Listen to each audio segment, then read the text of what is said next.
પણ સ્વાગત. આ સભાગૃહમાં ઉપસ્થિત આપ સૌ પરેશ ભટ્ટના ચાહકોનું હૃદયપૂર્વક સ્વાગત.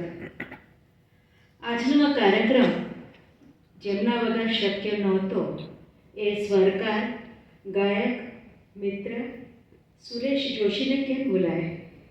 સ્વાગત સુરેશભાઈ.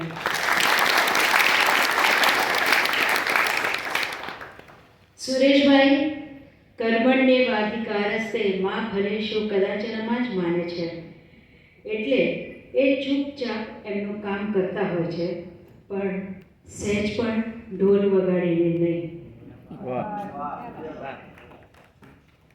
કેટલા અદ્ભુત સ્વરાંકનો એમણે આપણને આપ્યા છે. Proud of you Sureshbhai.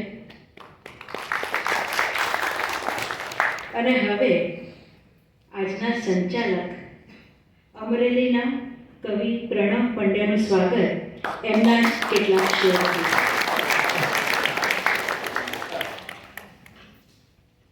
Share છે: સતત વહેવું બધું સહેવું, ન કાંઠાને કંઈ કહેવું. સતત વહેવું બધું સહેવું, ન કાંઠાને કંઈ કહેવું. આ ઝરણા જેમ ખળખળવાનું સુખ સૌને નથી મળતું. ખરેલા પાંદડાના કાનમાં બસ એ જ કહેવું કે ખરેલા પાંદડાના કાનમાં બસ એ જ કહેવું કે ઉગો કે માટીમાં ભળવાનું સુખ સૌને નથી મળતું. અને જે શેર મને ખૂબ ગમે છે કે બારણે જો દે ટકોરા તો હું ભેટીને મળું. બારણે જો દે ટકોરા તો હું ભેટીને મળું. મળતું બિલ્લી પગ મરણની એ જ તો તકલીફ છે. અને પ્રણવ દોર સંભાળે એ પહેલા આ શેર ખાસ પરેશભાઈને અર્પણ. કોનો શેર છે એ ખ્યાલ નથી, કોઈકને ખ્યાલ હોય તો ચોક્કસ જણાવો. પણ કવિની ક્ષમાયાચના સાથે પરેશભાઈને આ શેર અર્પણ.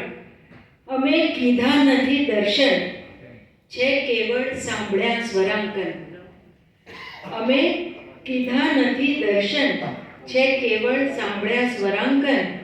નયન કરતા અમારા કાન કેટલા ભાગ્યશાળી છે. હું એટલું ચોક્કસ કહીશ કે પરેશભાઈના સ્વરાંકનો સાંભળીએ ત્યારે આ તન તંબુરો થઈને રણજણે. પ્રણવનું સ્વાગત. પ્રણવ